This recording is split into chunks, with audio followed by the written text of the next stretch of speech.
Welcome to Ear Biscuits. I am Rhett. And I am Link. Today at the round table of dim lighting, we're gonna fight. No, we're gonna discuss fights. We're gonna pick some fights, we're gonna resolve some fights, we're gonna discuss all things related to conflict.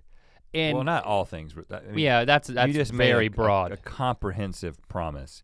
Well, I made a very broad promise and I wanna retract it.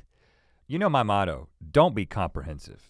Yeah, just be apprehensive. I say that all the time. I'm comprehensively apprehensive, but we're gonna talk about some ridiculous arguments that you, Mythical Beasts, have gotten into. And I think we can help solve we're gonna solve some of these riddles and bring some stasis to some relationships. Now, they will not be comprehensive solutions. No. They will be specific solutions to your situation. But let me tell you right now, I can say this factually, confidently, and thoroughly that we will be giving you solid answers that are morally respectable, easy to act on, and if you do not follow our advice, that is your prerogative. I backed off a little bit. I was gonna say that you are responsible for your own actions if you don't, but that's true anyway. Sometimes just talking about the specific conflict and acknowledging its existence makes the elephant disappear. And in the least, we'll do that. But where does the elephant go after it disappears? The backyard. You still gotta feed that elephant. They eat a lot. Is it pink? I'm confused. The pink elephant is different than the elephant in the room. The elephant in the room is never pink. What about the one with memory? That's different all. One. That's all of them. There's so many different elephant tropes. You know. I bet there's more. There's the circus elephant, circus peanuts elephant. I don't know what that one is exactly. Yeah, I don't understand. You get paid in peanuts. So we're gonna get into the deep end of some conflict. Maybe share some of our own conflicts with each other and with our family. Oh, really? But first, you want an update from me? Is that what this is about? I just wondered, do you want an update from me? Well, because I got a big update. Okay, yeah, sure, I'd love an update from you. I got a big old update for you. Christy and Lily went to see Hamilton last night. How in the world did they figure that out? They got tickets. Their friend got tickets. But that's not easy to do. Well, it was LA Hamilton, so it was like rip-off Hamilton. It wasn't like Broadway Hamilton. It's the same people. It's not the same people. It's not the same people as the original cast, but if you go to New York right now, you won't see the original cast. You won't see that dude. Lin-Manuel Noriega. Miranda. Yeah. Who sings? Yeah, he's gone. He's done. He'll probably come back for like a farewell thing at some point. Oh yeah, he's been gone, man. He did like that to Moana. Yeah. Oh, he's checked out. Woof, he forgot he even did it. So hold on, so what you're telling me is that anything other than the original with him is a ripoff? I actually don't know. But I think if you saw him, you're bragging. You're going around town bragging. I saw Hamilton when Lin-Manuel Miranda was in it. Well, yeah, of course, that's better. But at this point in time, getting into the LA show, I know nothing about Broadway. I've only been to a couple of shows in my lifetime. You've only been to one and it was Lion King. And it was amazing. We talked about that. I was not invited. But this is still quite a feat though. This is still a major life event. Oh, they were super pumped about it and I was super not invited. Because, for the past year, they've been listening to these Hamilton songs. Like, Eliza, all of these Hamilton songs. Is there one with Eliza in it? Yeah. I just sang part of it. That's all I know. There's a lot of rapping. I've listened to it. I listened through it one time. And let me tell you, Lily is just obsessed with it. Her friends are obsessed with it. That's why it's like playing in the car and Christy starts to learn the lyrics. And they've really ruined it for me. Oh, wow. Like. Is it that they can't sing? I don't know. Any rhythm? I've never been interested in seeing it because just a bunch of teenagers singing it in a minivan is not appealing. just like a 13-year-old girl like rapping about Hamilton is not cool to me. I'm sorry. Like if I wanna listen to rap music, I'm gonna listen to Kendrick, man. I'm gonna listen to some good stuff. Well, I think I just feel like what you're it's not good. What you're hinting at right here. It's good for plays. Okay, exactly. Okay, now this is controversial, but I'm on your team. And I just heard it from 14-year-old girls in a minivan. I'm on your team here. So let me just say my opinion on this. Yeah. And it's not an informed opinion because it's not like I've witnessed a lot of this, but I have listened to the Hamilton soundtrack. And my opinion on it is exactly what you said, is that if any of these songs just like popped on the radio, you'd be like, what is this cheesy stuff? You'd be like, what is this cheesy rap? And I'm not even talking about because it's like rapping about Alexander Hamilton. But just the approach, everything about it. Yeah, it's just got a schmaltziness to it. Well, it's musical. It fits in the context of a musical. Now, within the context of a musical, it's like incredibly innovative. And it's I like know that remarkable. People are growing hair on their hate right now. That's how some people, we're getting some people that riled up. Did you make that expression up? Growing hair on your hate? You've never heard that? I've never heard that until right now. I just made it up. Yeah, I figured. But you know what I mean, right? They're getting so riled up, they're growing hair on their hate. Yeah, I understand what you mean. They're gonna have to shave their hate. And we're not saying, I'm not trying to make anybody mad, but I know I am. Two men who have not seen Hamilton, and only one of us even has any immediate family members who've seen it. We know that we don't even seem qualified. I'm just saying that I've listened to the music, and I actually think that a person who's listened to the music and not seen the production is actually in the best position to judge the music itself. And I'll be like, again. Well, every time I hear it, there's like teenage girls rapping it. I listen to it by myself. No teenage girls at all. Oh, really? Just okay. me in a car. I feel like I'm the impartial one here. You are, because I am burnt. And I was like, this is good for a musical. This is excellent for a musical. But if you played Kendrick and then you played that, right, you'd be like, well, what is this? What is this cheesy stuff? Right, it's like watching a movie, like a really good movie versus watching like a made-for-TV movie. But let me say it also at the same time, if you took a Kendrick song and tried to use it in a musical, it wouldn't work in a musical. You know what I'm saying?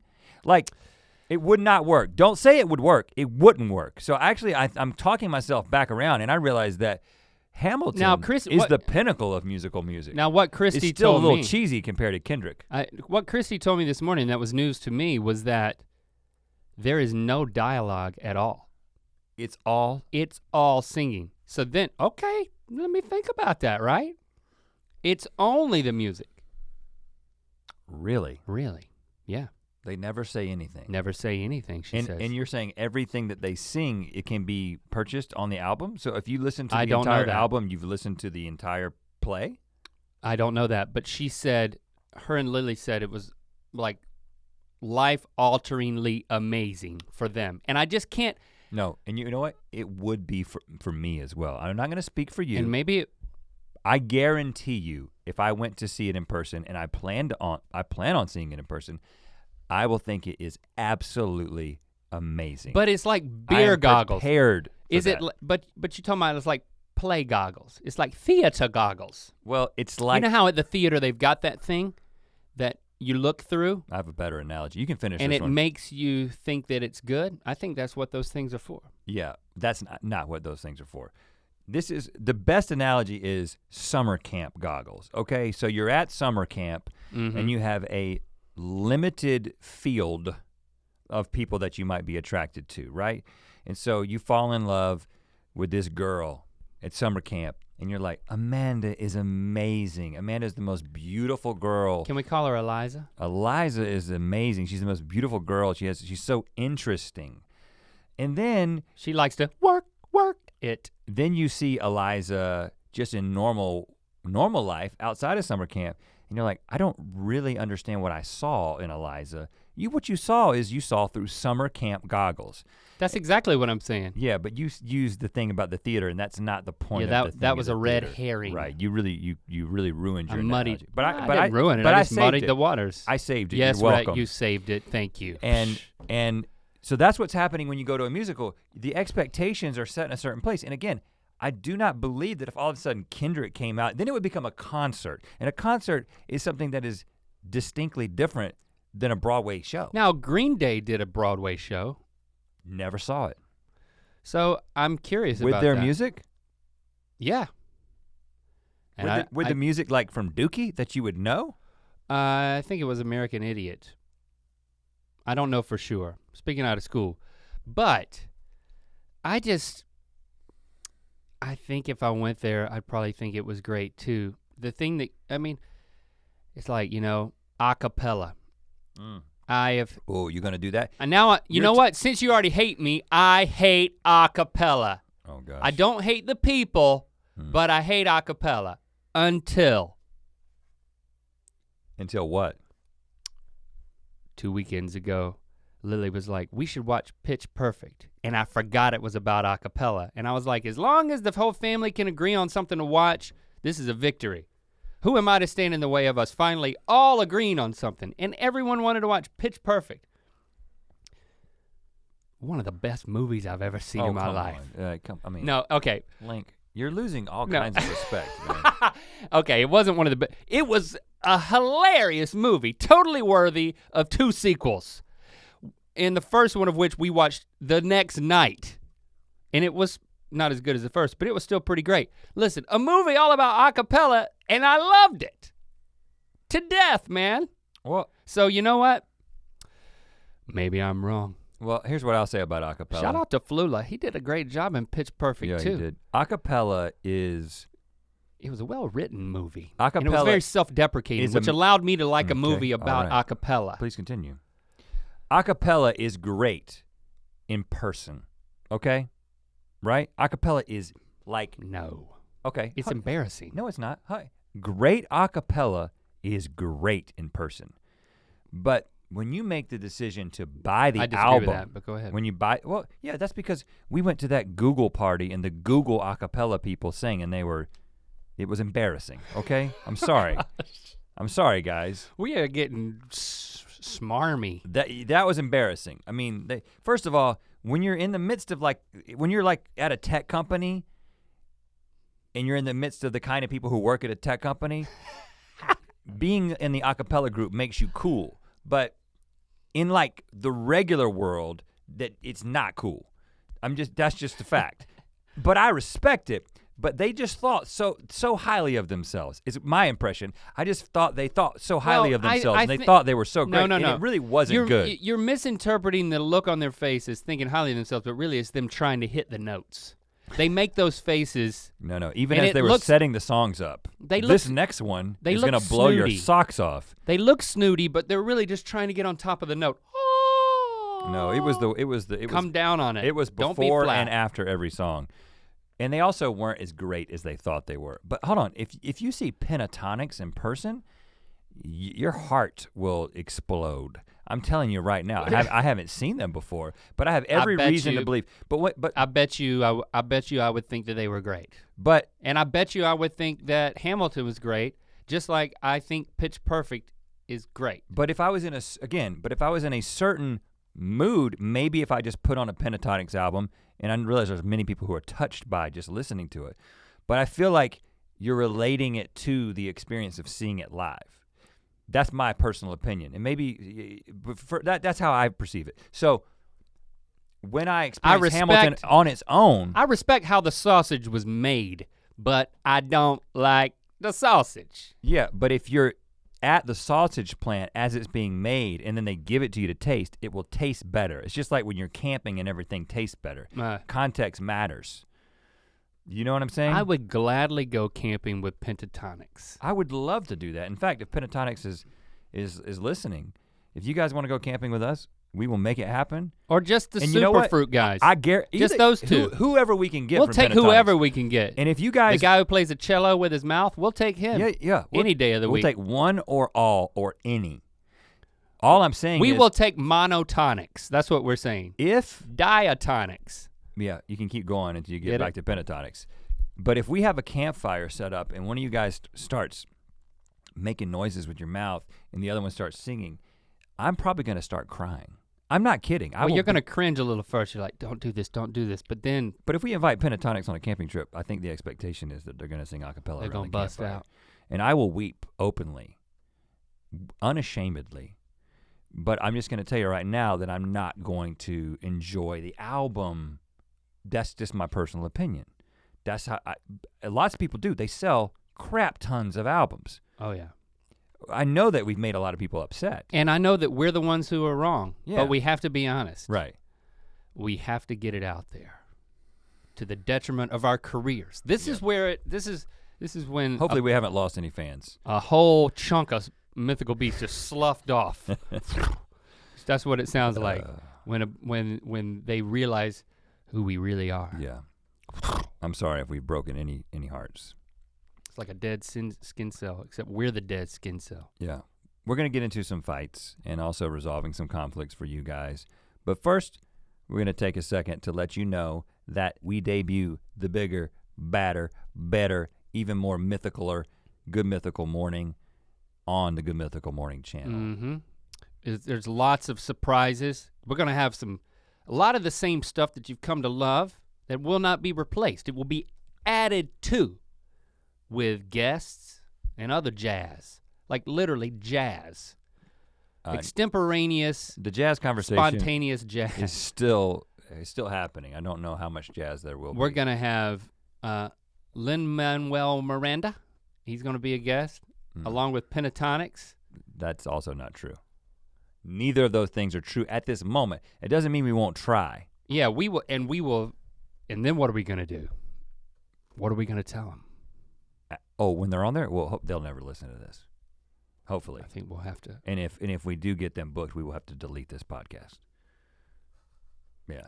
I don't think we were too harsh on Pentatonics. No. They're pretty great. I I watched their documentary. Yeah. I thoroughly enjoyed that. So, answer a couple of questions. Number one, is it still free? Yes. Good Mythical Morning is still free. It's still in the same place that it's always been. It's still on the Good Mythical Morning channel. Nothing about your experience of the show is going to change in terms of making it more difficult for you to get to.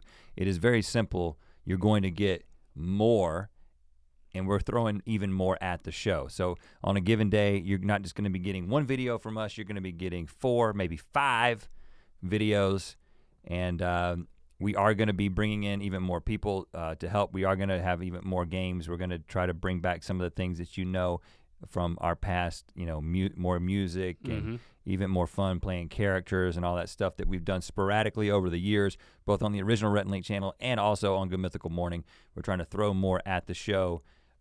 We know that there's a lot of people who always think that change is bad.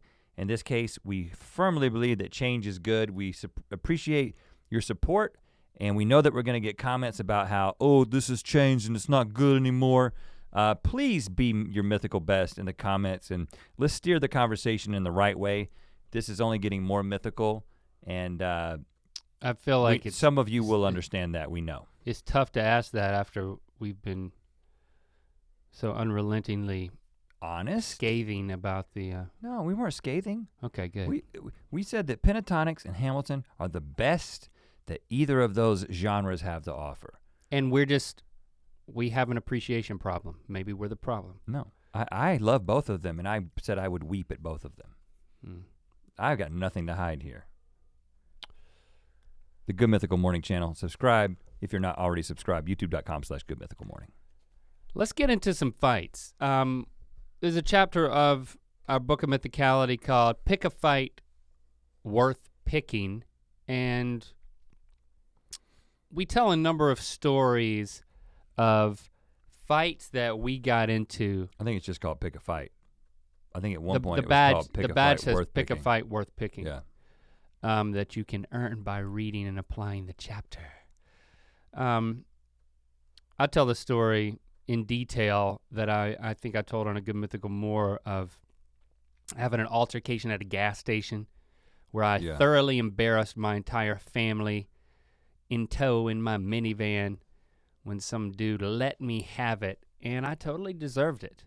And that's detailed there. I don't want to rehash it here. You tell the story of a fight that you wish you would have picked, that you would have stood up for yourself in a dressing room involving a young woman and her father, who had a tattoo of like a taloned hawk on his head. Yeah. That was crazy, man. Yeah, it was. And you shrunk like the shirt you were trying on. Right. And you regret it to this day. Yeah, we should go back. We represent two extremes, like maybe avoiding conflict in your case to the point of regret, to just diving in head first, I would say mouth first, into an argument, and then put regretting it, potentially putting my family in harm's way, or at least put my wife in harm's way and my kids getting an education on a bunch of new expletives from a guy at a gas station. But we also ask you guys to tell us some conflicts that you've been a part of. What was the prompt? It was tell us about a dust up you've had that went wrong, or weird, or funny. We got one from Adam Charles Stumpf. At a bar, a guy bumped my shoulder, then shoved me saying, "Sup, bro?" I said loudly, "Do you want a hug?" He did not know how to process and just walked away. He didn't say, "Sup, bro." He said, "What's up, bro?" Like, you want to start something? Yeah, he was mad. "What's up?" And then he said, "You want a hug?" That was risky. That was risky. That was real risky, because that could have ended with it depends on who you say that to. Could have been a bear hug. Or it could have been a punch right in the face. Right. I'm gonna hug my 5 fingers, make a sandwich, and then I'm gonna knock you. So you could say that this diffused the situation because it confused and therefore diffused. But I have to say that I think, Adam, you got lucky on this one. I don't necessarily think that this was a wise call. I think you got lucky, my friend. Yeah. You said it to the right person. You said the wrong thing to the right person. Lillian St. Clair at Find the Fish 14X says, tried to yell at a bad driver after he cut me off. Brain said, "Go ahead, be my guest." But her mouth said, "Go ahead, be my friend." You know, sometimes when you're at that moment of confrontation, it just, the wrong thing comes out. If you're me, at least. Yeah, right. You can relate to that. I mean, the most famous story is I was on the beach with you and Jesse and Christy. Right. And Christy was very pregnant at the time, and it was a deep beach. Deep enough to, like, for a bunch of college kids to be playing football behind us, and we were at the shore and we were walking back up, and Christy was tired and she walked back before me. And so I see her, and then all of a sudden, out of nowhere, as she's like getting to the steps to go back to the hotel, she gets mauled by a shirtless collegiate student who was trying to catch a football. He was like doing the wide receiver thing, like looking back over his shoulder, and just ran right into Christy. Christy falls on the ground, and she's like pregnant, like ripe. I don't know if ripe is the correct word to use. About to pop, like a watermelon. And I ran over there, and I got in the guy's face, and my brain was not engaged, and I was like, "What are you thinking?" Oh, I remember. So we got a lot of mileage out of that. "What are you thinking?" And he was like. And the answer was, I'm thinking I'm playing a football game and your wife just walked into the field. Yeah, she walked literally through the middle of a football game. Yeah.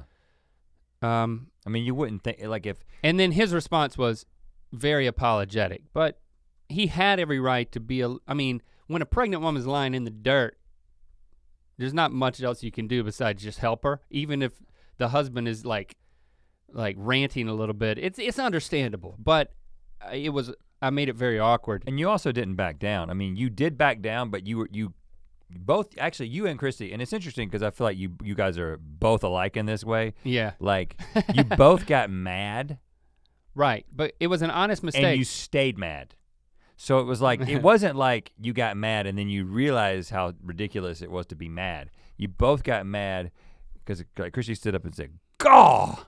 And then y'all both just walked off and I was just like, whoa. Well, it was a scary moment when you. What is happening right now? So I think that's I think that your number one mistake was what you said, but your number two mistake was I held a grudge. Still being mad about it and not seeing the humor in it until probably like the next day, maybe. Like I probably didn't even say anything about it. I probably didn't be like, dude, you realize that like I did nothing wrong at all. Like he did nothing wrong. Like how could he have changed his actions to be any different? Like what would he have done differently? Right? I'm not gonna defend myself. No, I'm just saying that but in the moment you had the inability to process that he had no other choice to do than to do what he did. I was going totally on instinct. And you know what? Sometimes it's like, go ahead, be my friend. Bambi and Friends says, one time my friend got kicked out of a pizza shop at 3 a.m. because she punched a guy in the face when he said, hamsters are shit. Well, that's, them is fighting words, man. I guess. Just to clarify, she was defending her hamster's honor. Oh, he was talking smack about a hamster. She was, I don't know, punch a guy in the face for that? I wonder how that ended. At a pizza shop? I mean, if you're at a pizza shop at 3 a.m., you're talking about hamsters. Right. You pretty much deserve any situation that you get yourself into, I think. You gotta watch. But I don't mean you have a timepiece. I mean, you've got to be vigilant of yourself and But your honestly, friends. I mean, don't cross Bambi's friends. But hamsters, think about how differently this would have gone if he had said hamsters are the shit. You know, think about how that changes everything. Mm-hmm. Just simply adding the. That it would have turned into a high five. Yeah, heck yeah, man, hamsters. This next one I want to read. It's kind of a longer story, but I want to just settle in. I want to read it to you because it's kind of funny and it's honest. Cassie Ray Phillips says, my mother, who sadly passed away 2 years ago from cancer, loved my husband even when we started dating. She would tell me constantly that I should marry him after she met him. My husband also has long hair and a large beard, and he did when we started dating and he does now. He shaved his beard and cut his hair off when he started looking for a job when he graduated college. And then he was sitting at the kitchen table with me when my mom comes in. She's polite, she's Southern, and she looks at me and tells me to meet her in the other room across the house. Uh-oh. Then her mom starts screaming. Well, this is her writing. My mom starts screaming at me for cheating on my now husband, going on about how I'm terrible to do that to him. I simply go, no, Mom, that's him, which just made her go insane. Claiming she didn't raise her daughter to be a lying, cheating harpy. Hadn't heard that before.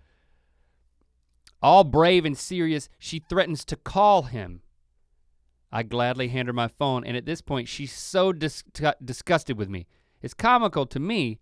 I'm laughing while she is so angry. I'm sure she would have buried me.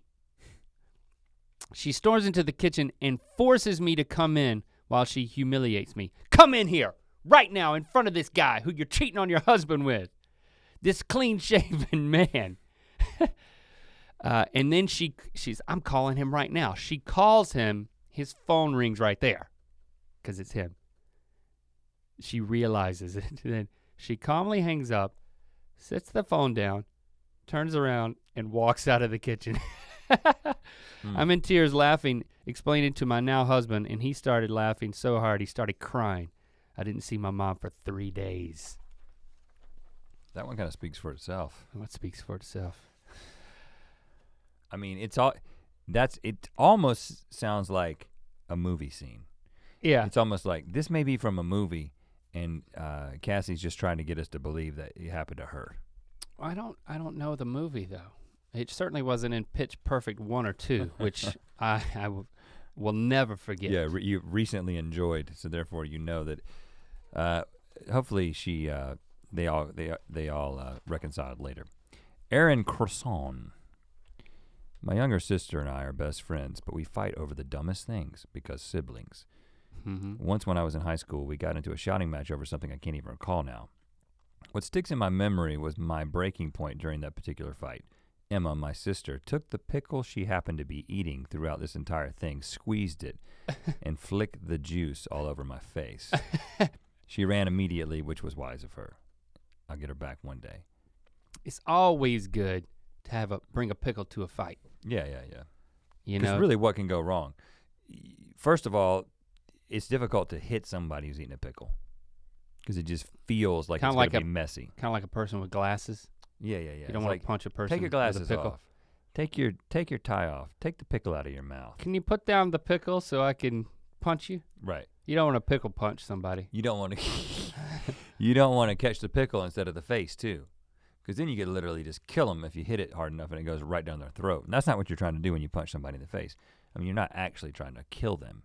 You're just trying to shake them up a little bit. This reminds me of the story of when I was hanging out at your house and you got into an altercation with your older brother Cole, and evidently you had deodorant in your hand. So not a pickle, but you tell the story. I always carry deodorant. You're like, you have it on your person? Well, as a teenager, shortly after I realized that a certain smell could emit from my underarms, I was like, I need to be ready at all times. I don't know if you always. No, I was just at home. I was just at home and for some reason had deodorant. But Cole was doing something that he did quite often, and he loved it when he could get one of my friends involved. And so he was saying that I liked Melissa Hood. Did you? I did not. Did you? I did not. Did you? I did not. I think you did. And I don't know exactly where this came from. I don't know why he had pinpointed her as who he was, and he just, and it made me mad and I was denying it. And of course, I was there. Then he gets you involved. And so It's now like, he likes her, doesn't he? And then you're like, yeah, he likes her, because you saw where this was going. Yeah, you're getting irate. And then did you stay with him? Or were you with me when the deodorant projectile happened? I think I stayed with you. I mean, I didn't want to have to go home. I was really mad at him and I was chasing him and he ran into his room. Slammed the door. And just as he slammed the door, like this is basically the length of the house because I was throwing it from what my parents used to call the extra room to Cole's room.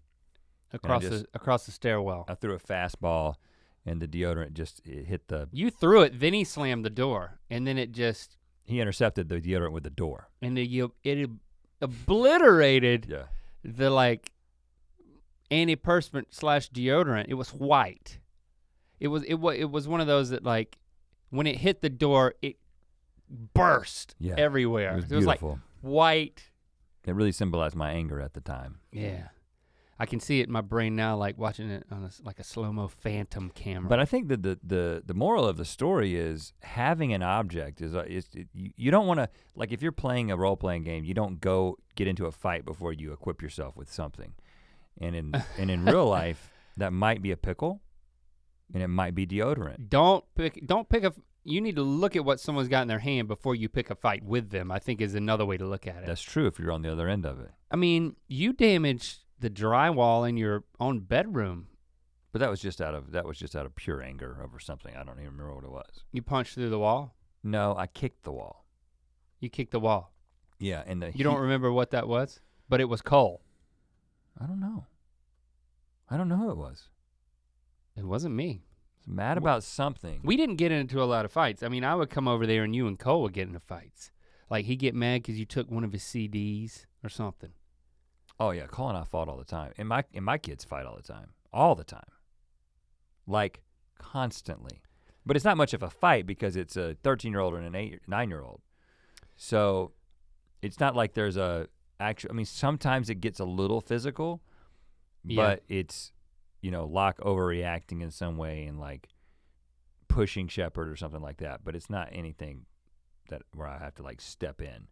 But they get in fights all the time. Yeah, like Lando will like find something on the table that's nasty, and then he'll like, it'll be on his hand, and then instead of rubbing it on the napkin, he'll rub it on Lily or Lincoln, and then Really? they will explode, and then they'll grab him and like pin him down. So does he do this he's instigating? It's almost like just instinctive. It's like, I That's mean, hilarious. there's so much at each other's throats that like, yeah, he's not sly about it. Like, I'm gonna do this. Ha, I got you. It's more just like He just finds himself doing it. He finds himself doing the most annoying thing to his siblings. Oh, that would make me so mad. Yeah, and it's just, and then they'll do stuff back to each other. You didn't have to worry about this as an No, only child. I was a brooding, lonely, only child that like meticulously posed my G.I. Joe figures. But and wouldn't let anyone come over and touch them. Did you fight your like step siblings? Well, okay. So Emmy, who was like 4 years older than me, I would like passive aggressively judge her, but I wouldn't actually get in fights with her. Like I remember criticizing her to my mom about how she would leave a steady dried up stream of toothpaste on her sink. I disapproved of that. But there was no physical. I mean, usually it's going to be, two boys or two girls, and usually two boys are the ones that are actually going to physically fight. And we had this understanding. It's like I don't think we really considered each other siblings. We considered each other like housemates. Like, okay, you're Jimmy's daughter, who's my stepdad, but you're not my sister. It was weird, and I think she treated me the same way. It was like we tolerated each other as if we both were like, we lived in like adjacent rooms of a hotel, like neighbors. When's the last time you talked to her? I don't, since Jimmy and Mom got divorced, I don't think I ever talked to her again. Like, so 3rd grade. That is We didn't crazy. have a sibling relationship. So we didn't have those sibling fights. It was more like, yeah, she lived there. I remember when I was she must have been 4 years older than me, because when I was in 3rd grade, I remember she started going out on dates. Yeah, she was older than She 4 was years, like yeah. 15. She was a teenager when we were kids. Yeah, she had like a 17-year-old boyfriend who would come over in his car. It was like Camaro. Got a car, man. That guy's got a car. Look at that guy. Can't believe it. Got a car. It was weird. Well, you should reach out. I think what I'm getting at is you should reach out. We never fought that much. Let's get coffee so we can. I've been thinking about the fact that we didn't really ever consider ourselves siblings, and we're definitely not siblings now, so let's get coffee. This is one more from you guys, and then we'll get into some of your disputes that you're having that you would like us to settle. Oh, yeah, we got those. Katie Lynn Wilson, speaking of kids, lately I fight my 3-year-old every day to wear clothes. Some days I win, and some days I have to watch him run around pantsless. Pantless, not pantsless.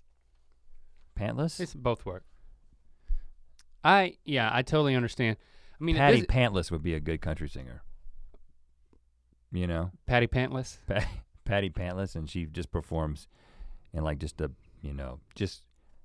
I don't know, just a really short bottom, That would really catch on. Patty Pantless. Opening up for Patty Loveless tonight, we've got Patty Pantless. Lando is 7. And he likes to wear clothes, but the thing the altercation that we get into is that he has to have an escort to walk to his room, because he's scared to go to the room or to the bathroom because of the way our house is set up. Like you have to go this way and then hang a left and go down the hallway, and it's dark and scary to him. I have to escort him to the restroom. And then if he's like taking a shower, he's like, Dad, I don't want you in here, but I want you right out here while I'm taking a shower. What, he makes you stand guard? Yeah, like a security guard. While he showers? You still do this? You don't actually stay there. You act like you're there. I act like I'm there, and then I leave, and I try to time it where I'm back when he gets out of the shower. But last time I heard him, I was like doing something else. I was living my life, my best life, and all of a sudden I hear him screaming, "Dad, you left! You left me!" You left me in the shower in our house. Yeah, he's so, spooked. Oh, He's just gosh. and I'm sympathetic because I was the same way, but I can't. I'm doing the wrong thing by even escorting him. Like, he almost peed his pants a few days ago because I would not get up from the dinner table in order to escort him to the restroom. Well, this is a difficult thing. Shepard is, he just turned 9, so he's recently kind of transitioned out of this.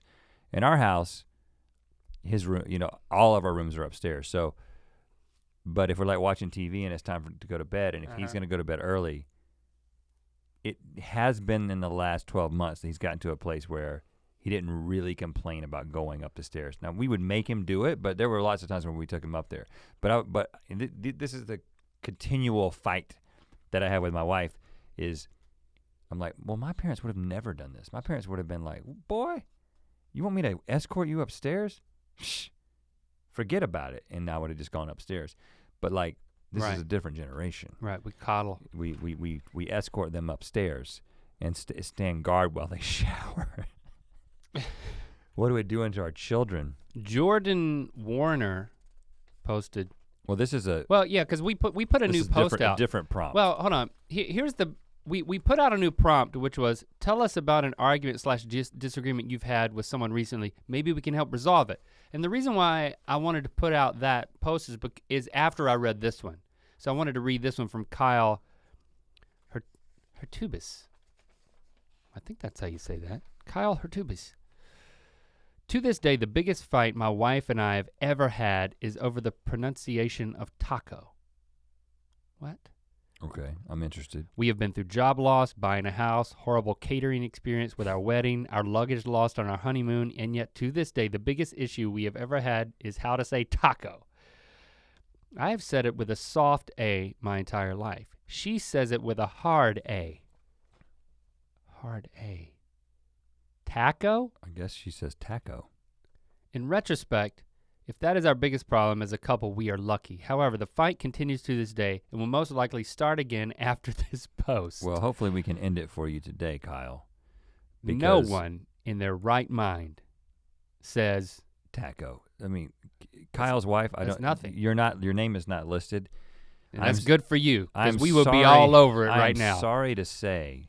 You're so wrong. But you have no ground here. Taco makes no sense. No. I mean, just say it to yourself out loud. Now, first of all, maybe we're wrong. Maybe soft versus hard means something else. But to me, a hard A would be taco, or maybe taco. But taco is a soft A, and that is definitely the pronunciation of taco. I mean, is this like an upper northwest kind of? Is this a dialect somewhere I don't know about? Yeah. I hope not. I mean, I can't think of a context here. Now, okay, here it is. If I was writing a rap and I wanted to rhyme taco and wacko, if I said tobacco and then I was like, oh, I really want taco to work, I would be like, look at you over there with your tobacco and look at me over here with my little taco. I might say it like that. That may work in Hamilton. But that doesn't work. That doesn't work in like radio rap. Right. You know Kendrick Lamar would never do that, but I'm sure that Lin-Manuel Miranda would do that. Here's the thing with Kyle. Kyle's profile picture has his wife in it. Mm. Well, they love. I mean, he still loves her even though she's wrong about this. And she is, and that is a so wonderful, wrong about a wonderful thing. But she's definitely wrong. I mean, this isn't even worth discussing anymore. Mm-mm. Read Jordan Warner's. My brother puts PB and jelly on one slice of bread and then puts the other on top. Please put him to shame. Jordan's brother takes one slice of bread, spreads peanut butter on it, then scoops out jelly and spreads it on top of the peanut butter. The same while one. There's a whole other piece of bread naked over there. Mm-hmm. Please put him to shame. Well, first of all, Jordan. We don't like to shame people. I think that you're coming at this the wrong way. I don't think the point is to shame. Now we may have shamed Kyle's wife, but that she says taco. So, I mean, it's like we do have our standards here. But there's two sides of this argument, and there's the jelly side and the peanut butter side. No, there's the two sides of this argument are, well, it's gonna end up the same anyway. I just wonder what happens in the jar of the second thing you dip in, because that's what's not the same.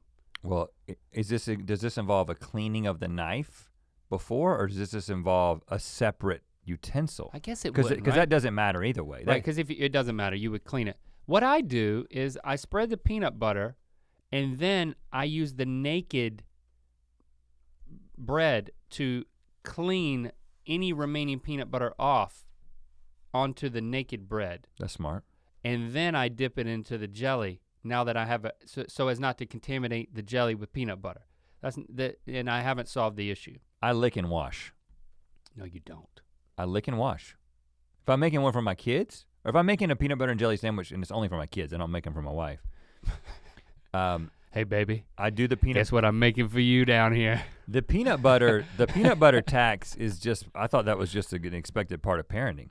So I do the peanut butter side first, and then I lick the peanut butter off, get a little paint, that's my payment for doing this. And then I take it and I wash it underwater and then wipe it down, and then I go into the jelly.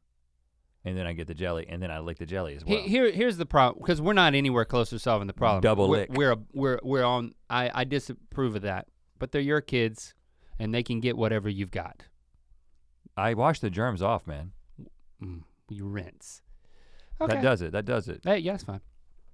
What we're really getting at is then at that moment when you're dipping the jelly and you're gonna spread it on top of the peanut butter, it's really hard to get a good jelly spread on a peanut butter surface. It's like driving on ice. Right. So it's not, I mean, I don't think it's worth shaming somebody over. It's just I think you're missing, if you like have a huge dollop of jelly, that like then you're kind of spreading jelly on top of peanut butter. Maybe that could work. No, but I do think seems I do weird. think your brother is wrong, but I don't think he needs to be shamed. I think he needs to be taught. So I just think that you don't have to use the lick method. You're not a parent. Maybe you are a parent, but I doubt that you are yet. If you are a parent, I definitely encourage the lick and wipe. Just specifically with a knife that's got peanut butter on it. Not in any. Don't ever wipe and lick in life. But what about goober grape? Well, here's the interesting thing. My dad will do this thing where he'll take peanut butter, he'll take a scoop or two or three, put it in a bowl. Then he'll take a scoop or two or three of jelly. He does the mix? And then he mixes. Sir, mix a lot. He mixes a lot in the bowl, and then he will spread that. And I gotta respect that. Let me tell you, that spoon. That is interesting because it tastes different. It's a different taste. It's making a new substance. Oh. And if you've never done it, it's when kind have you of seen? it's When kind did of you a first see this? It's kind of a head tilt thing. When did he do this? This is amazing. Every Christmas night, we go to Nana and Papa's house and we have breakfast for dinner. It's like a tradition. We have like bacon and eggs and sausage and grits and these biscuits that my Aunt TC can like, she knows when to pop a biscuit out of the oven. Cause I like a almost raw biscuit. Then she'll leave some in longer if you like a brown biscuit. And then my dad puts peanut butter and jelly on the biscuit. And then it's kind of like a dessert. You eat that whole meal and then you have a dessert, which is peanut butter and jelly on a biscuit. Not just butter and jelly. No. Because butter and jelly is also a wonderful creation. I've never had that. You never put butter and jelly together? Well, yeah, but On a hot biscuit? I've never mixed it together. But yes, you're right. So he'll mix the peanut butter and jelly, and then it's its own thing. It's amazing. You realize that this is the kind of thing that would like go viral on Reddit. It Yeah. probably already has. But if you're like home for Christmas, my dad just mixed peanut butter and jelly, then put it on the sandwich, and you have a good picture of it, it would get like 50,000 upvotes. And it's because it's some, and I when you try it, you'll know exactly what I'm talking about. It is a different thing. I believe it. I actually don't know if I like it as good. Well, because it may adulterate the peanut butter. I mean, that may be what's happening. Actually, the peanut butter is strong when the way he does it. which is great for me, but still, it's something weird about it. It almost tastes like tainted peanut butter, the way he does it. Well, that's not an endorsement. Faith Leach. That's what I call goober. I love goober grape, by the way, too. But it's distinctly too, it's not mixed. Stripes. So do they still have that? Do they still sell goober grape? Surely they do. Oh yeah, oh yeah. Faith Leach brings up something that my wife and I actually recently got into an argument about. My husband and I have an ongoing argument about the word several. I use it as a number slightly more than 3. He says it means 7. We have been married 11 years and still quibble over it. Okay, well. Okay, go ahead. Definitively, it does not mean 7, okay? I mean, when he says that it means 7, he's obviously taking the- He's taunting He's her. taking the root. He's saying sev and then saying several and 7. Well, that's just not, I think that can't be right. I think he's just trying to tick her off. But the argument that Jesse and I got into was, and you were there for this, I think it was when we were in New York, I said several was 4, okay? But I also I thought that several could mean 4 or more was my technical definition of it. And she said several can mean 3. And I was like, well, 3 is a few.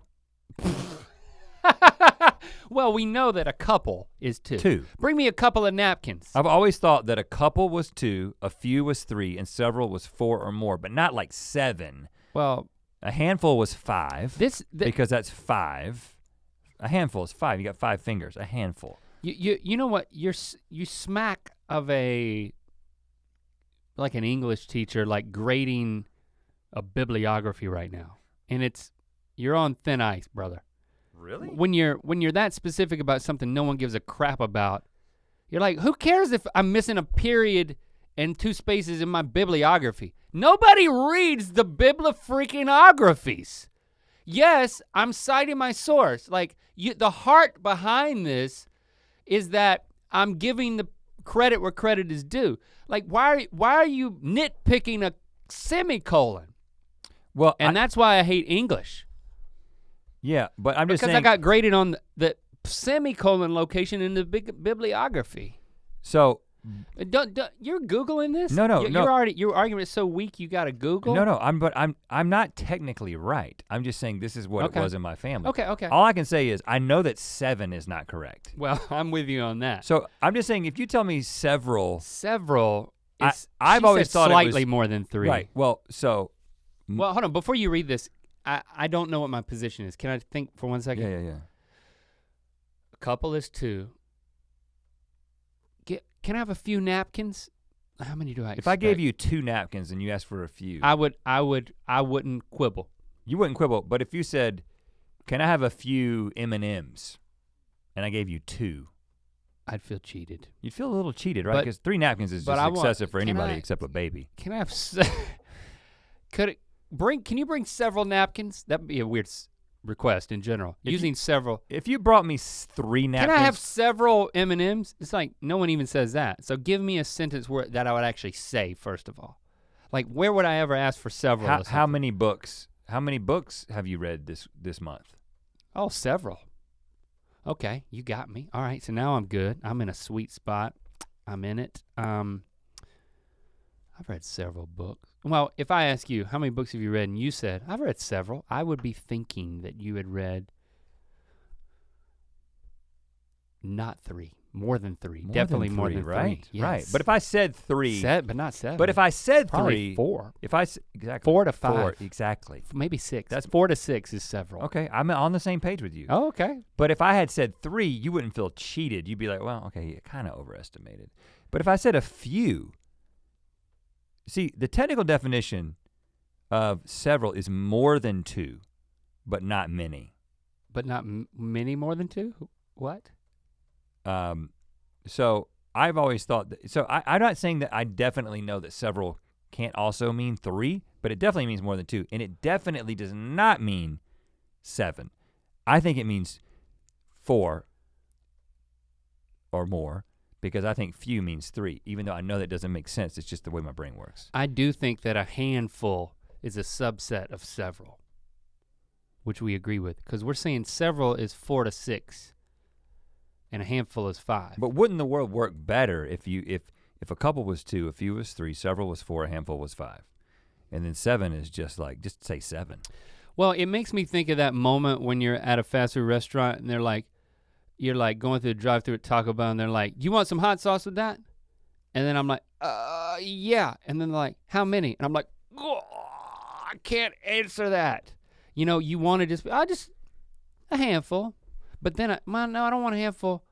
I just want a few. But a handful of, Five. A handful of hot sauces is a lot. I feel guilty. I can fit a lot in my hand. And so then I'm like, what I'm trying to say is that it's really hard to say a number. If you're like, would you like ketchup? How many ketchup packets? Would you like ketchup with that? That's what they'll ask. And I'll be like, yes, I will take 3 ketchup packets. It's like you're a weirdo if you say a number. Yeah. Just give me a couple. Give me a few. 2? Oh, I think 3 or more. I think a few is the right answer for hot sauce, which I think is 3. If you give me 2 and I say few, I'd be like, what? Hey, where's the third one? That's what I'd say. But if you say several and there's not at least 4, fisticuffs. Yeah, but Faith, it is definitive. Your husband is wrong. It does not mean 7. You guys need to quit arguing about that. Kirsty posted, my parents want to paint their living room gold. I told them there's no way. It would look like baby poop. Now, Kirsty, I can see from your profile picture that you are married, which means that hopefully you no longer live with your parents. Because she's hugging up to somebody in a tuxedo and she's wearing a long white dress. So could just be like a weird cosplay. Now, if you, I think it's cosplay. Cosplay is like when you do something like for a cause. It's like a charitable cosplay event. It's like if Hamilton donated all their money tonight to underprivileged rappers. It's Costco and cosplay. Just Costco. So I want to know what if you live at home. If their baby poops gold, then back that baby up to my truck. That's true. That's first of all, definitely. If you know a baby that poops gold, you shouldn't be on the internet at all. Right. You know, unless you're selling that poop. But I think that if you live with your parents, yes, you say, don't do this, you'll embarrass me. But if you no longer live with your parents, I think this is, no pun intended, a golden opportunity. I would love for my parents to paint their living room gold. Why? Just because it would entertain me. You just want to see the gilded nature of a just the idea golden that anyone would do that. How shiny is it? I wonder. I hope it's just like a freaking like castle, like a palace. Saddam Hussein's bedroom needed to be. One time they put a picture of that somewhere, back when Saddam was a thing. Yeah. He had a golden bedroom.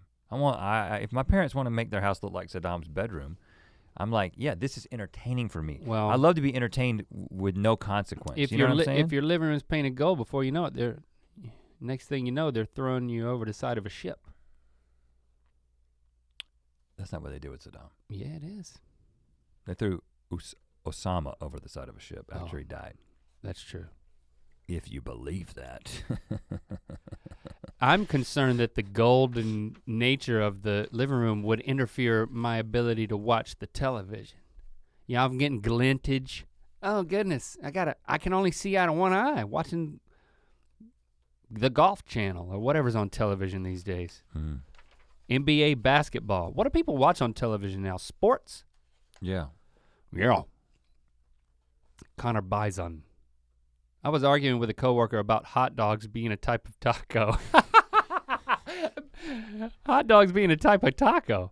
The more they argued about it, the more I began to think they were right.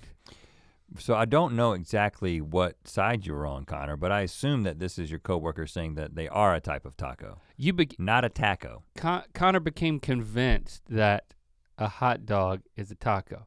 And I think what happens is it's a dangerous place when the argument starts with what is a taco and you come up with a definition that is, it is a rounded casing open on the top that can be held in one hand. You're on a slippery slope to defining a hot dog as a taco, and that is a problem. You gotta start with what is a hot dog. Yeah, but what if you put a hot dog wiener inside of a tortilla? What do you have at that point? Something a stupid child would do. Because I've done that. Oh. as a child, what I would do is I would take a hot dog, I'd put it in the microwave until it popped a little bit. Then I'd take it, I'd put it into a tortilla. I actually like this better than a hot dog. And then I would put mustard on it. Well, when we would go camping, you brought this into our camping lives. You said, you know what? Yeah, man, I did it in camping. And I thought this was freaking genius for once. Right, because you were like, you know what?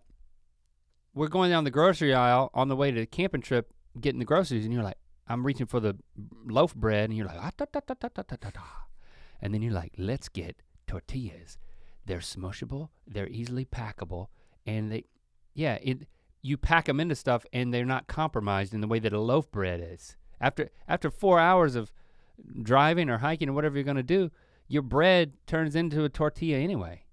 Right. And you hate yourself for it. And it tastes great. Yeah, I take that.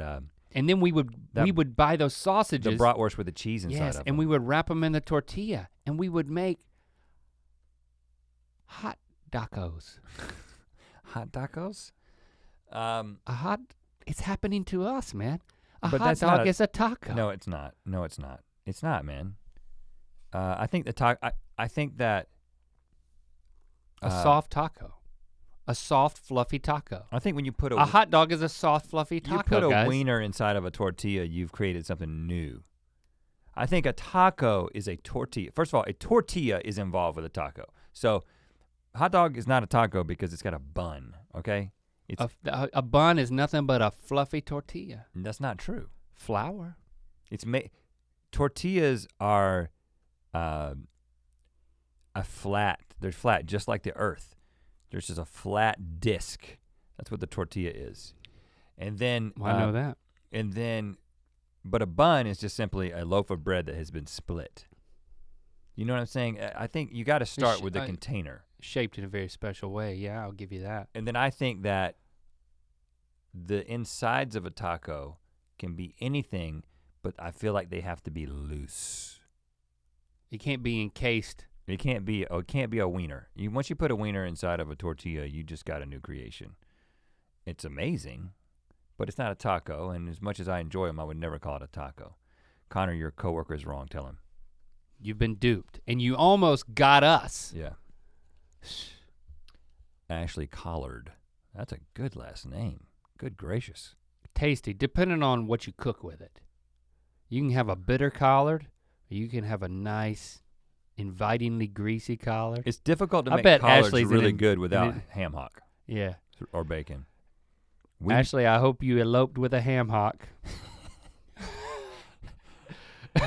Wow. We need a new toilet.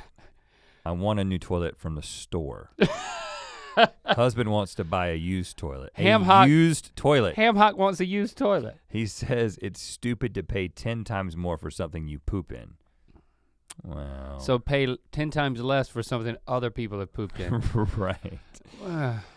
I think that the point, Ashley's husband, Mr. Collard, is that precisely what has happened with the thing that you're getting. It's like saying, I don't want don't give me a meal. Give me the thing that guy left over on his on his tray. Well, it's like that's not what it's like. It's like I'm in the market for some new underwear, some skivvies. I'm gonna go to the thrift store and buy some used skivvies.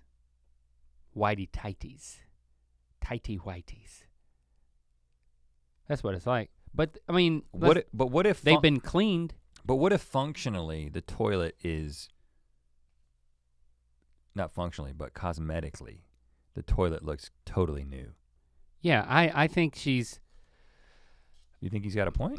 I definitely think he's got a point. But then it's like you're using, it's kind of like you're using a public restroom. Well, no, I think the real question is, you can thoroughly wash the porcelain throne. It can become pristine. I think the real question is a toilet that you get at the store really a virgin toilet?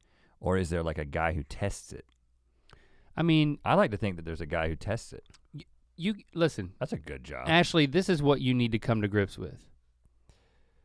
You've been going to the big box store. I'm not gonna name any names here. you've been going to the beverage aisle and you've been getting those canned drinks.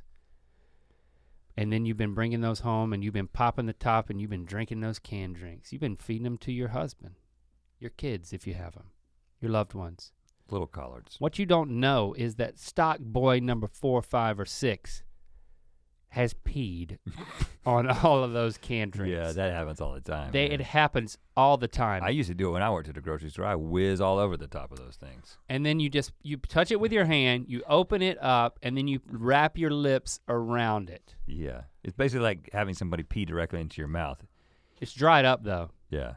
The moisture from your mouth and from the beverage coming together, intermingling, we've all done it. We've all drank the urine of a stock boy.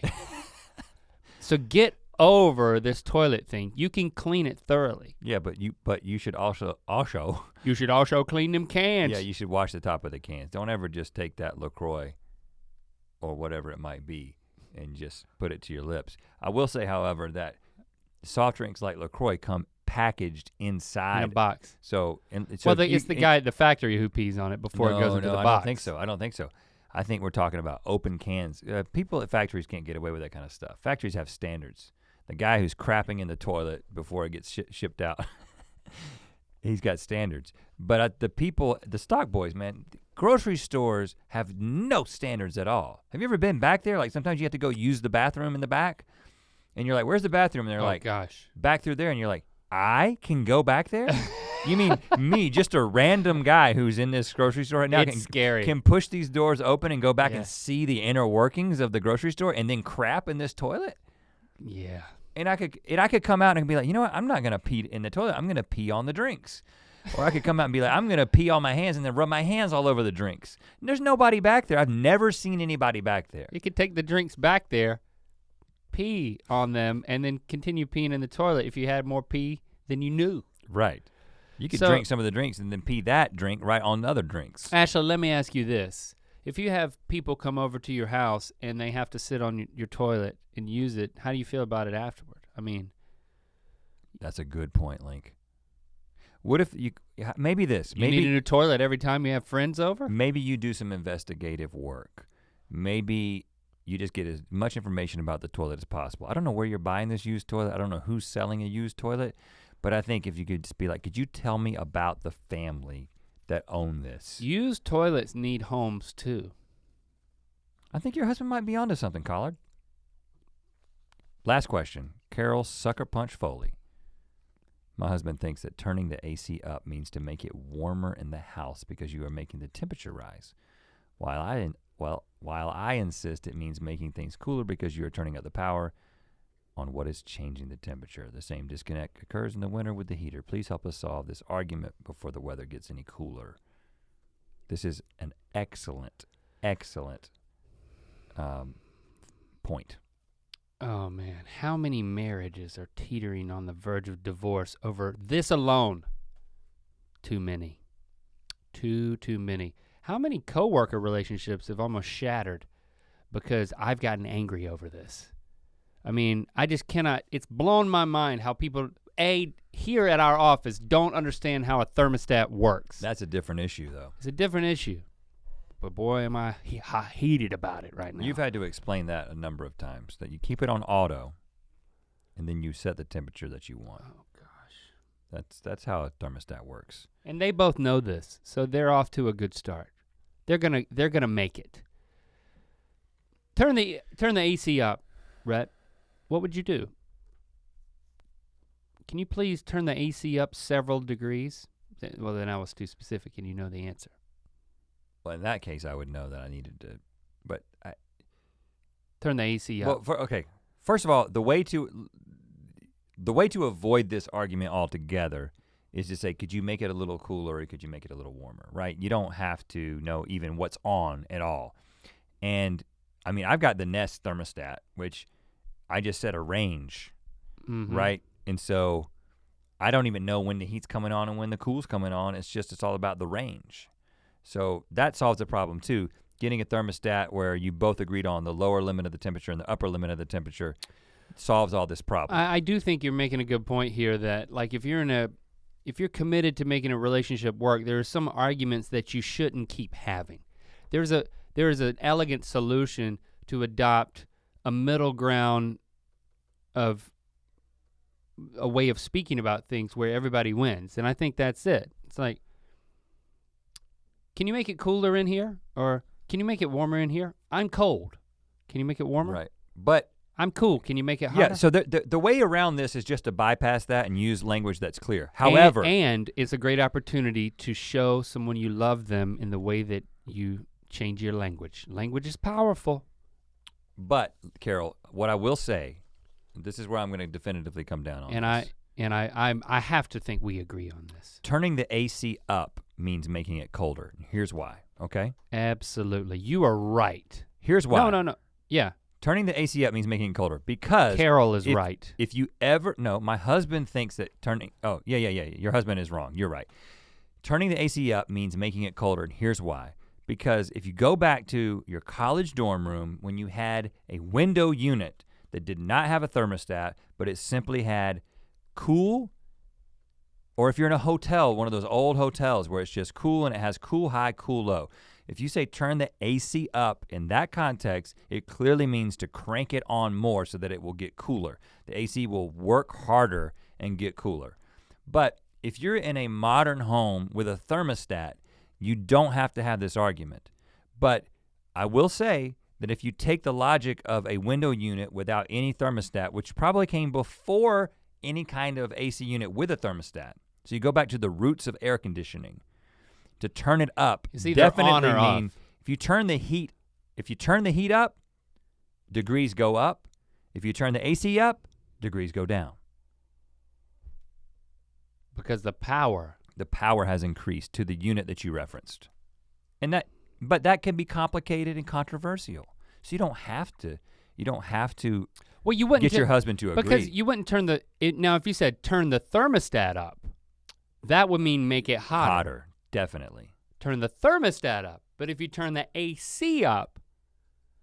But the way around this is, can you make it a couple of degrees cooler, a couple of degrees hotter, or you just get a thermostat that has a lower limit, upper limit. Nest is not a sponsor. We should look into them being a sponsor because I absolutely love it. I love the whole thing. You can program it with your freaking phone. Mm-hmm. And then it's just like, it lets you know when you're saving energy. I don't even think about it anymore, man. I don't even think about it. I have one too, and I'm constantly changing it manually because I just can't not be in control of it. You're constantly changing it? Yeah, I don't think I got it set right. I hate hearing that noise when the AC comes on and it just feels like you didn't want it to. Like the greenback's draining from my pocket when the AC comes on. What do you keep it at? I don't know, man. I don't want to talk about it. I don't want to get in an argument. Oh, okay. Well, I wasn't gonna argue with you. Well, hopefully we have saved some marriages and some relationships today. I like to believe that we have.